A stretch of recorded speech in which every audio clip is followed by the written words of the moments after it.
Dicen que el amor muere en un gran incendio, pero, en verdad, muere de frío.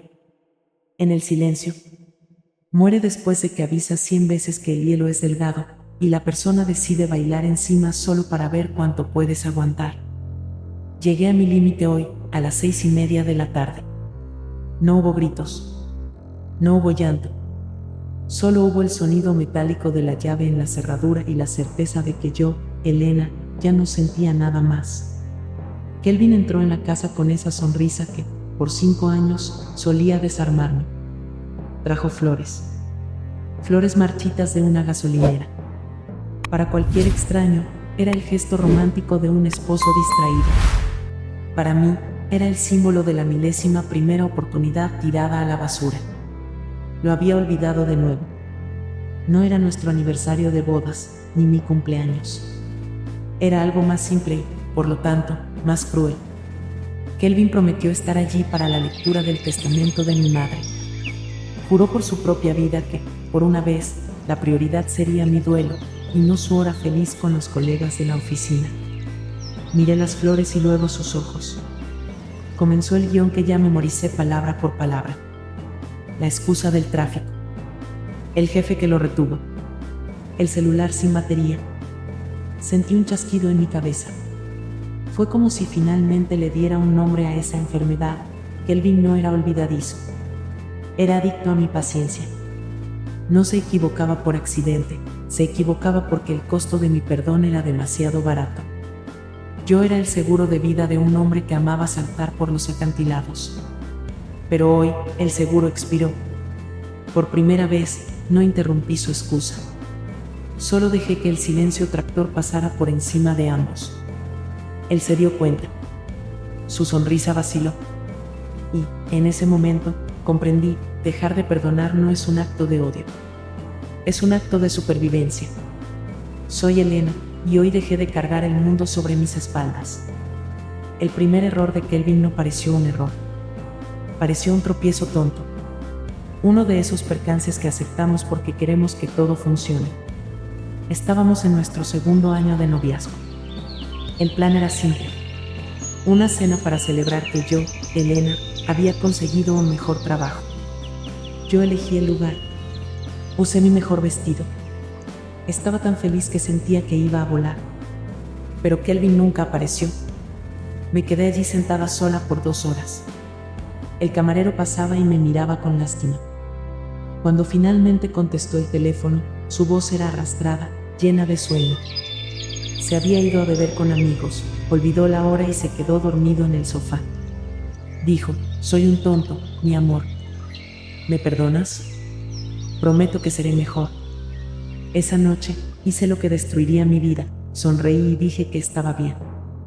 Pensé que estaba siendo la persona genial de la historia. Pensé que si era paciente, él vería lo buena que yo era y cambiaría por mí. Recibí una caricia en el rostro y pensé que había ganado la pelea, pero estaba perdiendo mi dignidad. Kelvin se dio cuenta de que podía hacer cualquier cosa porque mi perdón era gratis. Su madre, Karen, me llamó al día siguiente. Fue la primera vez que se entrometió. Dijo: ten paciencia, Elena, los hombres son así, son como niños que olvidan las cosas. Ese día, Karen y Kelvin abrieron la puerta de mi mente y dejé que se instalaran allí. Pensé que estaba siendo madura, pero solo me estaba convirtiendo en un felpudo. Pronto descubrí que no solo estaba casada con Kelvin. Estaba casada con su club de fans, liderado por Karen. Cada vez que Kelvin fallaba, Karen aparecía como si tuviera un radar para mi ira. No venía a pedir disculpas. Venía a enseñarme a aceptar la basura que su hijo me entregaba. Es un niño de oro, Elena. Solo es un poco despistado, decía con esa sonrisa que nunca llegaba a sus ojos. Lo peor era la falta de tacto. Mi madre acababa de fallecer. En lugar de que Karen me preguntara cómo estaba, me llamaba para decirme que Kelvin estaba triste porque yo estaba siendo dura con él. Sentía que me estaba volviendo loca. Veía a Kelvin gastar el dinero de la factura de la luz en tonterías, pero Karen lo transformaba en él solo quería divertirse un poco, pobrecito. Me di cuenta de que Karen no quería lo mejor para nuestro matrimonio. Solo quería pasar el testigo. Quería que yo fuera la nueva niñera de un hombre adulto que no sabe lo que es la responsabilidad. ¿Y Kelvin? Él solo se quedaba allí en la esquina, con esa cara de alguien que no rompe un plato, dejando que su madre peleara sus batallas. Yo era la única adulta en esa casa, y el peso de cargar con 2 bebés en mi espalda estaba empezando a romper mis huesos. Me cansé de ser la mujer que grita. ¿Sabes por qué? Porque me di cuenta de que a Kelvin le encantaba cuando yo gritaba. Mientras yo lloraba y señalaba con el dedo, él podía poner esa cara de víctima, llamar a Karen y esperar a que pasara la tormenta. Sabía que después de la pelea, yo estaría agotada, pediría disculpas por perder el control y todo volvería a la normalidad. En otras palabras, él siempre ganaba. Yo, Elena, dejé de gritar un martes cualquiera, mientras lo miraba tirado en el sofá. Noté algo que me dio un escalofrío. Kelvin no era olvidadizo. No era despistado como decía Karen para hacerme sentir culpable. Era un genio agotándome. Hacía las cosas mal a propósito solo para que yo perdiera la paciencia. Dejaba los platos sucios, olvidaba pagar la cuenta o perdía la hora de una cita. Sabía que si hacía todo mal, eventualmente yo diría, déjame hacerlo a mí, Kelvin. Vete de aquí.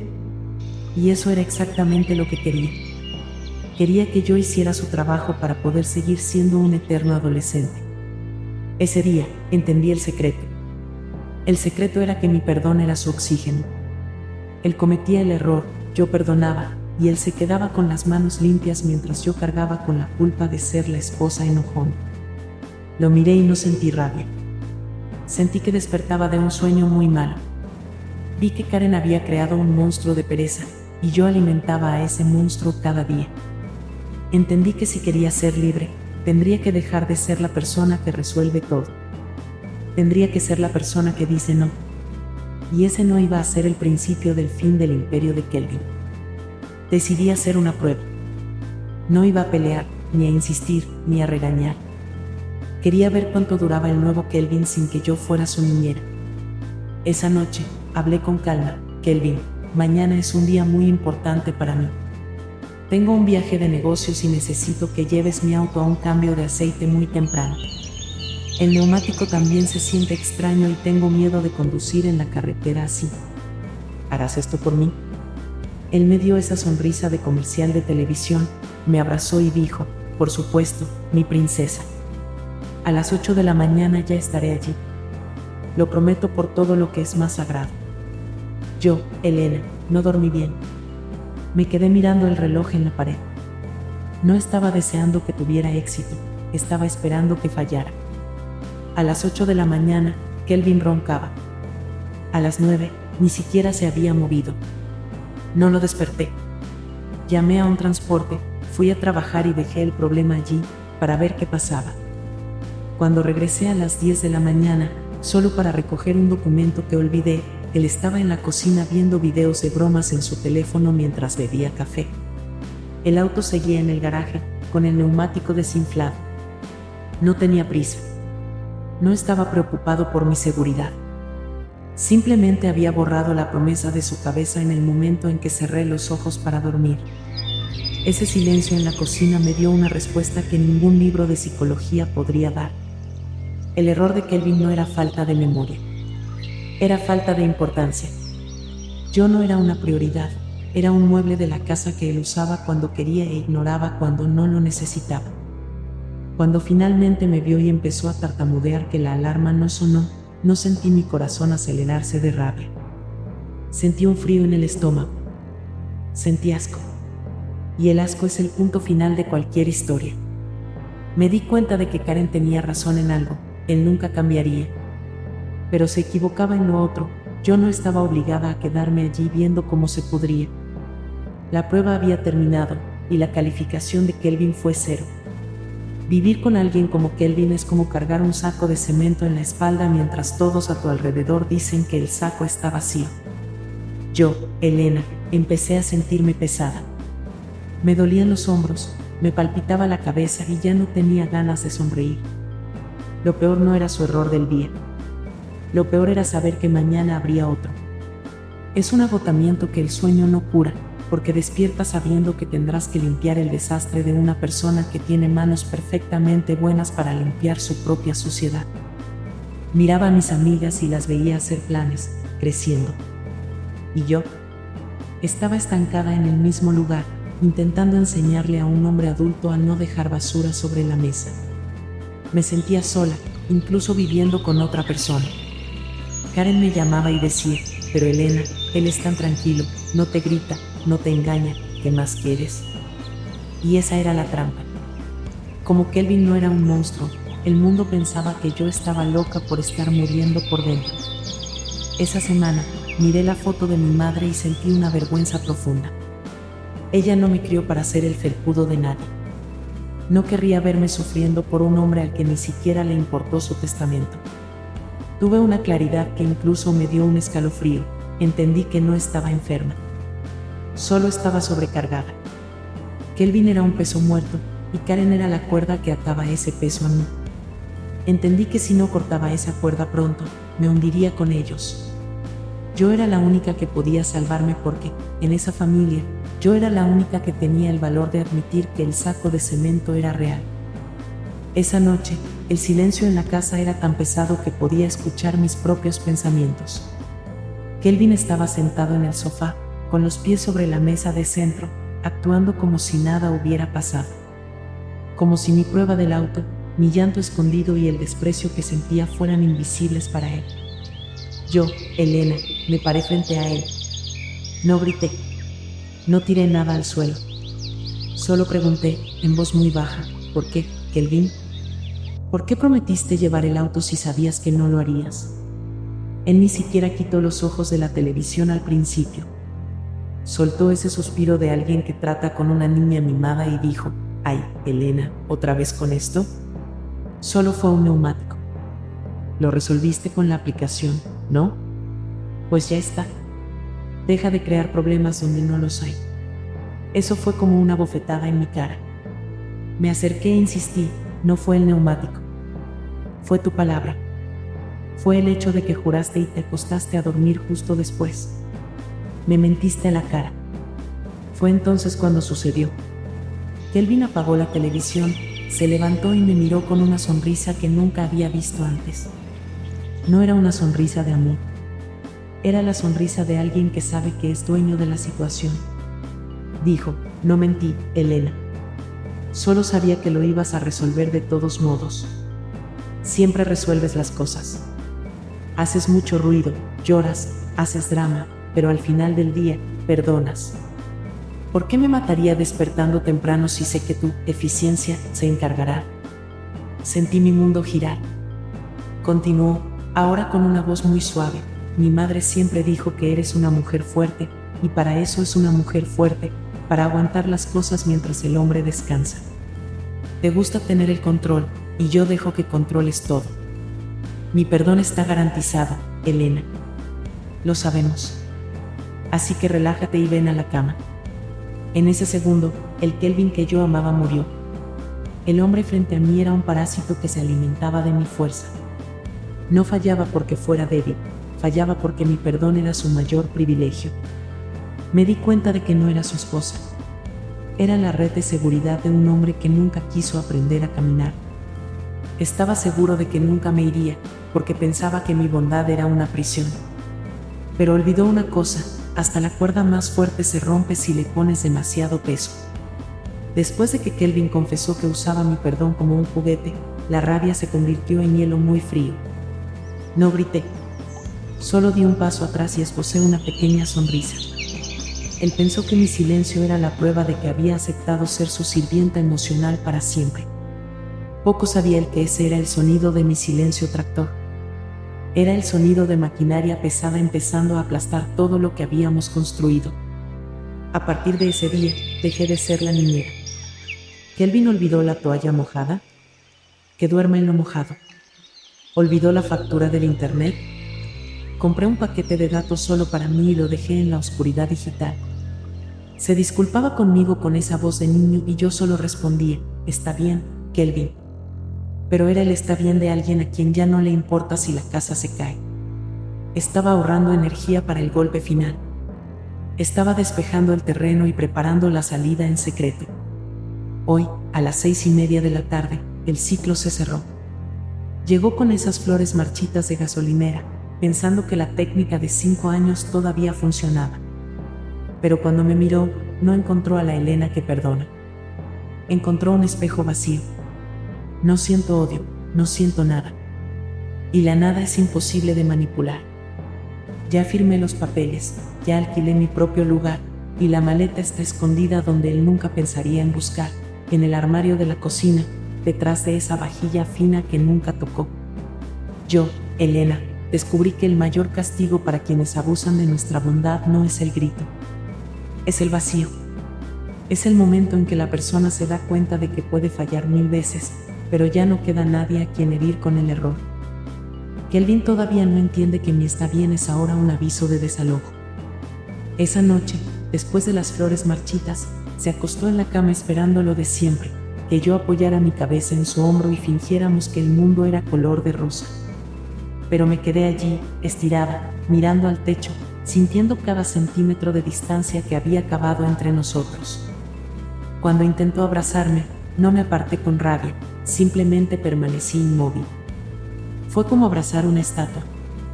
Sintió el frío y, por primera vez en años, no se durmió en 5 minutos. Escuché su suspiro. El suspiro de alguien que empieza a notar que la red de seguridad ya no está tensa. A la mañana siguiente, no hice café. No preparé su ropa. No le recordé que tenía una reunión importante. Salí de casa antes de que despertara, dejando solo el rastro de mi perfume y un fregadero desbordando con los platos que juró lavar. Fui a la notaría. Ver mi nombre en los papeles del divorcio fue como quitarme un zapato 3 tallas más pequeño que me habían obligado a usar por 5 años. El alivio fue tan grande que casi lloro, pero guardé las lágrimas. Necesitaba cada gota de energía para lo que venía después, la llamada de Karen. Sabía que tan pronto como Kelvin no encontrara sus calcetines o no supiera cómo pagar la factura de la luz vencida, correría a las faldas de su madre. Y Karen, como siempre, intentaría invadirme. Pero hoy, la puerta de mi mente estaba cerrada por dentro. No pasó mucho tiempo para que el caos silencioso que planteé empezara a brotar. Cerca de las 11 de la mañana, mi celular empezó a vibrar sobre el escritorio de la oficina. Era Kelvin. No contesté. Llamó 3, 4, 5 veces. Luego llegaron los mensajes, una progresión cómica de su incompetencia. ¿Dónde está la llave del cajón? Se acabó el café, Elena, no hay internet y no sé la contraseña de la cuenta. Leí todo con la calma de alguien que observa a una hormiga intentando cargar una montaña. No estaba preocupado por mi estado emocional o por el hecho de que me fui sin decir nada. Estaba desesperado porque su infraestructura de comodidad había desaparecido. El parásito había despertado y el anfitrión no estaba allí para servir el desayuno. Como predije, la artillería pesada no tardó en llegar. El nombre de Karen brilló en la pantalla. Contesté. Su voz venía cargada de esa falsa dulzura que esconde veneno. Elena, querida, mi niño me llamó tan triste. Dice que te fuiste sin hablar y que la casa es un desierto. ¿Sabes lo sensible que es? No puedes castigarlo así por un neumático o una reunión. Respiré profundo, pero no sentí rabia. Sentí solo una claridad absoluta. Respondí, Karen, su niño tiene 30 años. Si está triste porque no encuentra el café, tal vez debería aprender a comprarlo. No estoy castigando a nadie, simplemente dejé de trabajar gratis para una empresa que quebró. El silencio al otro lado de la línea fue mi primera victoria real. La cuerda que Karen usaba para atarme a Kelvin acababa de recibir su primer corte profundo. Después de la llamada de Karen, apagué el teléfono. No necesitaba más ruido. El plan ya estaba en marcha. Sabía que Kelvin, en su desesperación por no tener a nadie que resolviera su vida, cometería el error clásico de alguien que nunca ha tenido que lidiar con las consecuencias. Y lo hizo. A las 2 de la tarde, recibí la notificación, la luz de nuestra casa había sido cortada. Había dejado de pagar sus cuentas con mi salario hace un mes y dejé los 3 avisos físicos sobre la mesa. Él los ignoró, pensando que, mágicamente, la factura se pagaría sola o que yo cedería al último segundo. Para él, el corte fue un imprevisto, para mí, fue la banda sonora de mi libertad. No moví un dedo. Aproveché que él correría a casa de su madre para ducharse y regresé al departamento. Ver la casa a oscuras fue simbólico. El lugar que intenté iluminar con paciencia durante 5 años ahora reflejaba lo que quedaba de nuestro matrimonio, sombras. Fui directo a mi escondite detrás de los platos sucios y tomé la maleta que ya estaba lista. Mientras cerraba las últimas cremalleras, el vecino llamó a la puerta ofreciendo ayuda con una linterna. Sonreí y dije que no. Por primera vez, veía todo con una nitidez asombrosa. Dejé la llave en la encimera, junto a lo que quedaba de aquel ramo de gasolinera, ahora solo ramas secas y quebradizas. El niño de oro iba a volver a una casa fría y oscura. Y lo peor para él no sería la falta de luz, sino darse cuenta de que el interruptor de mi vida estaba en mis manos, y yo acababa de apagarlo para él. Eran casi las 7 de la tarde cuando mi celular, ahora conectado a un nuevo número que solo las personas que amaba poseían, empezó a registrar los intentos desesperados de contacto en mi correo electrónico. Kelvin había regresado. Imaginé la escena, él entrando al departamento oscuro, tanteando las paredes en busca de un interruptor que no respondería, llamando mi nombre con esa voz de alguien que espera ser servido. Pero el único sonido que encontró fue el eco de su propio egoísmo golpeando las paredes vacías. Debe haber visto las llaves en la encimera. Debe haber olido las flores muertas. Fue entonces cuando la desesperación de alguien que perdió a su anfitrión finalmente golpeó. Los mensajes que enviaba a mi correo cambiaron de tono. De la burla, pasó a la súplica: Elena, ¿dónde estás? La casa está vacía. No sé dónde están las cosas, no sé cómo encender la luz. Luego, la rabia: no puedes hacer esto. Esto es abandono. Mi madre dijo que te ibas a arrepentir. Leí cada palabra sentada en el balcón de mi nuevo departamento, bebiendo un café caliente que yo misma hice, en una cocina que era exactamente como yo quería. Karen intentó llamarme 10 veces desde números diferentes.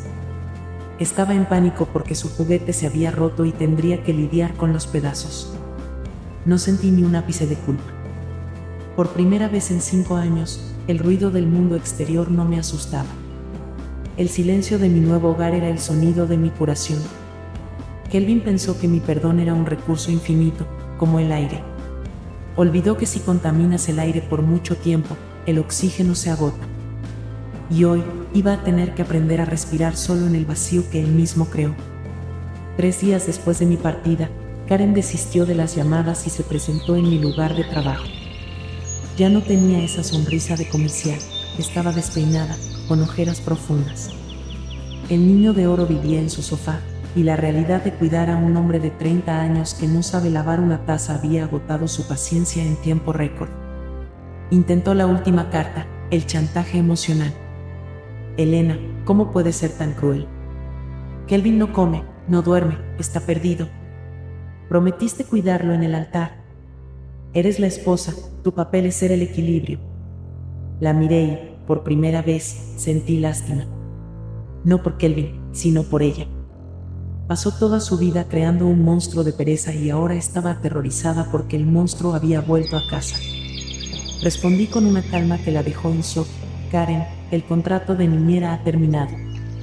No soy su equilibrio, yo era el apoyo que permitía que él viviera desequilibrado. En el altar, prometí amar a un hombre, no adoptar a un hijo que ya tiene madre. Intentó decir que la familia era sagrada, pero la interrumpí. Sagrado es mi respeto propio, que casi pierdo intentando salvar a alguien que ama ahogarse. Cuando me dio la espalda, furiosa y derrotada, sentí el último saco de cemento caer de mis hombros. La cuerda no solo se rompió, la quemé. Kelvin era ahora un problema de Karen, y Karen era el espejo donde él vería el reflejo de su propia incompetencia.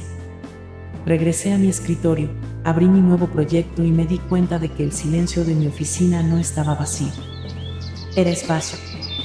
Espacio para que yo, finalmente, fuera la protagonista de mi propia vida. Han pasado 6 meses. Ayer, vi una foto de Kelvin en una red social de un amigo en común. Estaba en una barbacoa, con la misma cara de sueño y la misma sonrisa vacía, rodeado de Karen y las tías. No ha cambiado. Sigue siendo el niño de oro que nunca necesita asumir la responsabilidad de nada, porque siempre habrá alguien para limpiar su desorden. La diferencia es que ahora esa persona no soy yo. Miré esa imagen y no sentí rabia, ni nostalgia, ni asco. Sentí lo que siempre había buscado, indiferencia. La indiferencia es la libertad definitiva. Es cuando el otro deja de ser una carga y se convierte solo en una página amarillenta de un libro que ya no leo. Mi nueva vida, por otro lado, está hecha de colores que yo misma elegí. Mi casa siempre está limpia, no porque sea una empleada obsesionada, sino porque no hay nadie que irrespete mi espacio. Mis cuentas están al día. Mis proyectos en el trabajo han despegado, ahora que mi mente no pasa la mitad del día procesando las excusas de Kelvin. Ayer me compré flores para mí misma. No estaban marchitas ni venían de una gasolinera. Eran orquídeas vibrantes que coloqué en el centro de la mesa de la cocina. No son una disculpa, son una celebración. Yo, Elena, finalmente entendí que la soledad no es lo opuesto al amor. Lo opuesto al amor es la anulación de uno mismo. Hoy no cargo el mundo en mi espalda. Me cargo solo a mí misma y descubrí que este es el peso más ligero y hermoso que jamás he tenido el placer de sostener. Mucha gente me pregunta cómo tuve el valor. Esperan oír sobre un gran momento de furia, sobre platos rotos o maletas lanzadas por la ventana. No entienden que la verdadera fuerza no hace ruido. La verdadera fuerza es silenciosa como el hielo agrietándose antes de la caída. Descubrí que mi silencio tractor no fue un arma de venganza, sino un escudo de paz. Cuando dejé de gastar palabras con quienes no querían escuchar, finalmente empecé a escuchar mi propia voz. Y mi voz me dijo que merecía mucho más que ser un personaje secundario en la pereza de alguien más. Aprendí que el amor propio es la única relación que no puede tener interrupciones. Hoy, cuando veo a otras mujeres cargando sus sacos de cemento invisibles, no doy consejos sobre la paciencia. La paciencia sin límites es solo un nombre bonito para el autosabotaje. Les digo, observen el silencio. Porque es en el silencio donde te das cuenta de quién está realmente a tu lado y quién solo está montado en tu espalda. Soy Elena, y mi historia no terminó cuando salí de esa casa, comenzó. El sonido del vidrio rompiéndose por milésima vez no fue el fin de mi mundo, fue la apertura de la ventana por la que finalmente volé. El mundo sigue girando, Kelvin sigue estancado y Karen sigue protegiendo su sombra. Pero yo sigo adelante, ligera, sin mirar atrás. Porque ahora sé que la vida es demasiado corta para pasarla cuidando de quienes se niegan a crecer. Mi silencio ahora es música. Y nunca he bailado tan bien. Mensaje final del canal. La historia de Elena es el reflejo de miles de personas que, en nombre del amor, terminaron aceptando las migajas de una responsabilidad compartida. En este canal, creemos que el amor debe ser un refugio, nunca una carga que te rompa los huesos. Si hoy te sientes cansada de ser la única adulta en tu hogar, recuerda, el no también es una respuesta de amor, pero de amor hacia ti misma. No esperes a que el vidrio se rompa por milésima vez para empezar a escucharte. El silencio no siempre es vacío, a veces es el sonido de tu libertad empezando a florecer. ¿Qué harías tú si estuvieras en el lugar de Elena? ¿Te quedarías a intentar una vez más o recogerías tu maleta en silencio? Déjanos tu opinión aquí abajo y no olvides suscribirte para más historias que te ayudarán a recuperar tu poder.